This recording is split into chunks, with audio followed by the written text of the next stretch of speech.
কি ঘটেছিল সেদিন সৌদি আরবের রিয়াদে?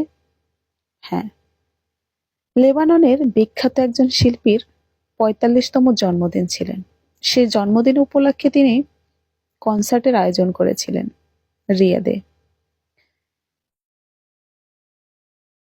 সৌদি সরকার উপস্থিত থেকে সেই কনসার্ট উপভোগ করেন। তিনি কোনো বাধা সৃষ্টি করেননি, কোনো বাধা তিনি দেননি। এটা শুধু সৌদিয়ানদের অপমান করা হয় তা কিন্তু নয়, পুরো মুসলিম উম্মাকে অপমান করা হয়েছে। স্টেজে কাবা ঘরের মতো করে তৈরি করা হয়েছে। যে মেয়েটি সেখানে নৃত্য করছিলেন সেই মেয়েটির কোমরে একটি তলোয়ার রাখা হয়েছে। সেই তলোয়ারটি ঠিক আমার প্রিয় নবী হযরত মুহাম্মদ সাল্লাল্লাহু আলাইহি ওয়াসাল্লামের ব্যবহার করা তলোয়ারটির মতো, সেম টু সেম। সৌদি সরকার সেখানে কোনো বাধা না দিয়ে পুরো কনসার্ট, পুরো অনুষ্ঠানটি সে উপভোগ করলেন।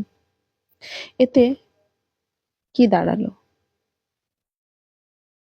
পুরো মুসলিম উম্মাকে অপমান করা হলো, আমার নবীকে অপমান করা হলো।